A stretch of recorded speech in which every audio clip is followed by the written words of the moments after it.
Hello everyone, this is General Haggerty. Welcome to my war room in Prince George, British Columbia.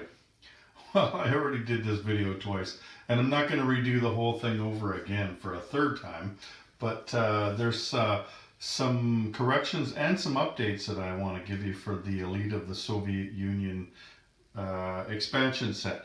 So in the I made a video and I hadn't talked to the guy, and then so since then I've been emailing back and forth with the guy that did it, and one of the mistakes I made, and I didn't make that mistake. It must be his autocorrect or something, because it said that he was Honduran, and I thought that was kind of weird, like that he was from Honduras, but he's actually from Holland. But like I went back after he told me that and read the email, and it says Honduran, so it must be autocorrect or something that got him. Anyway, the guy, he's a good guy. His name's Elijah, and he's from Holland, and he's the one that came up with this Elite of the Soviet Union set. So a couple of the things that we found from our correspondence back and forth. One was that I didn't exactly know what he was talking about, and the other one was that he didn't exactly explain things as well as he could have. So this helped us both, this correspondence that we had back and forth. One of the things is, like when we were going through before, it was just black and white, the instructions. One of the things I like about historical board games is they got nice, colorful instructions and everything. So like you look at it, so these are all done now, and they've been updated, and they're more descriptive. Some of the things that I had wrong was because they just didn't, he just didn't explain it far enough, you know what I mean? Like when he said victory cities, I looked through the rules and I couldn't find anywhere where it talked about victory cities in the regular rules. What he was talking about, and he's changed the wording in it to say red cities. Now, if you look on the board here, like here it says Moscow, it's in red there. There's Smolensk, it's in red. You might find it hard to see. There's Kiev, it's in red. Not every city on here has red writing on it. Like here's one for instance, Istanbul. That doesn't have a red thing on it that says Istanbul. But yet over here, Belgrade, that's got red writing on it that says a city. So this is what he was talking about as far as victory cities. Berlin's one there, and you see Paris over there. But anyway, there's these cities, and you look for the city territories, but not every one of them has the red writing on it. So that's something that you should be aware of. When the old one said victory cities, what he's changed that to say red cities now. So that's good. Anyway, so another mistake that I made was that I had said that you could promote the CCP units, like the communist units, down in China there. But what it said was, and that was my mistake, I read it wrong, was that if the Japanese came and took over China, and then you liberated China, then it's the Russian units that could be promoted to guards units. And again, these are the guards markers, right? But you can't promote the communist Chinese units. You can only promote the Russian units. So once the Russian units go down there and liberate, then you can promote them. And also from our correspondence, he decided, like I was trying to speculate over what happens with the PO2 bombers. Like they've got these markers here, and I've put the magnets in there so that it picks up the magnet with it. So there's a couple of these that you get. You gotta buy the bombers from Shapeways if you want these ones, or you can just use anything else. But anyway, there's a couple of PO2 bombers, and they're the Night Witches bombers. So now they can do carpet bombing runs besides the regular attack defense value. So the carpet bombing is you use 1d12 and it hits on a 3 or less. So that would be one round, right? Like you would fly in and it would just be one round of combat, and they couldn't shoot back at you, right?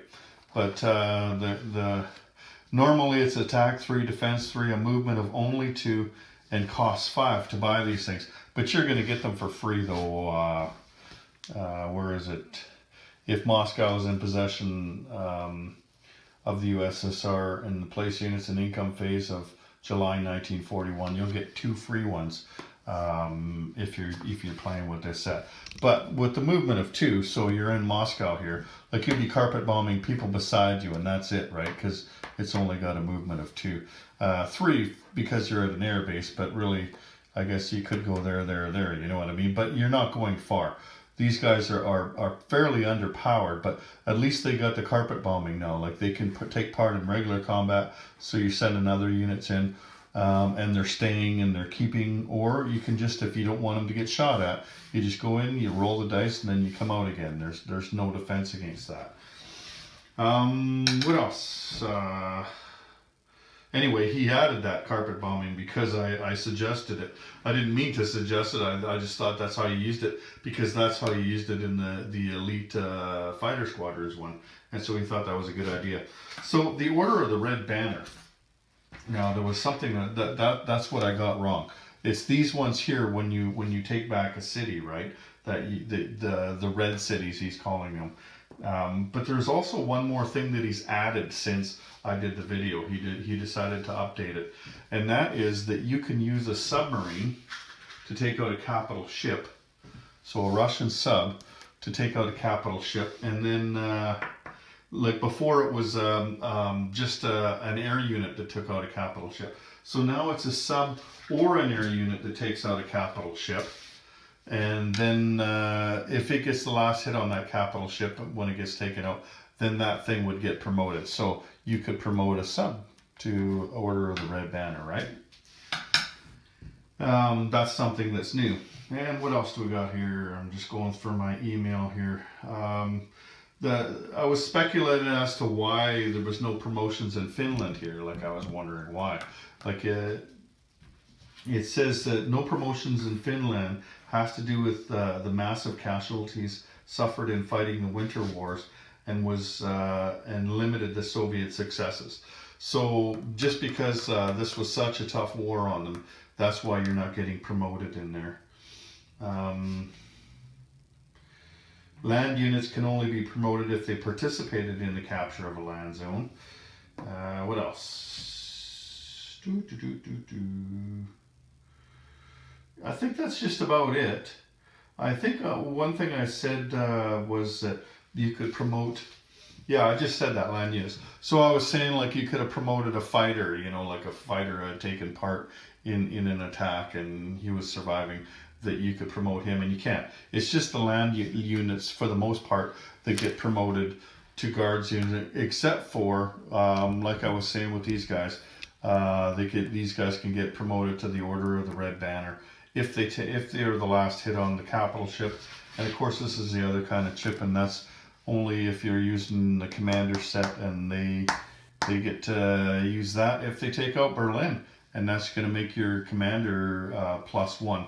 So normally what a commander does in a game is he makes the units that he's fighting with, and you'd have to go to the commander set or the commander's video that I made to see, you know, exactly how it works. But basically what it is he promotes the people that are fighting with him that are under his command +1 attack and defense, right? So if you got a commander with this marker under it after he's taken Berlin, then everybody's going to be +2. So that's going to be a force to be reckoned with, right? So that'd be the commander that you want to assassinate if you want to assassinate somebody. Anyway, so thanks to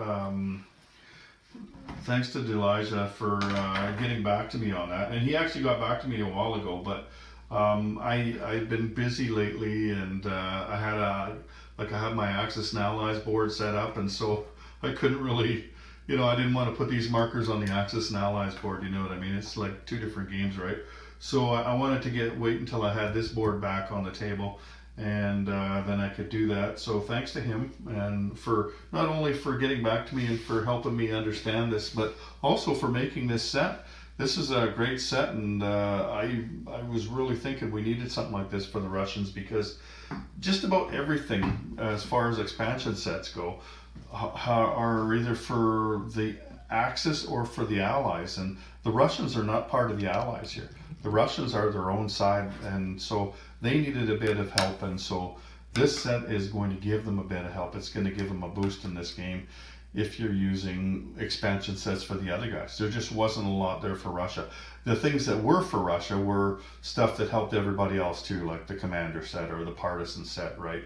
Like they weren't just for Russia, but this one is just for Russia.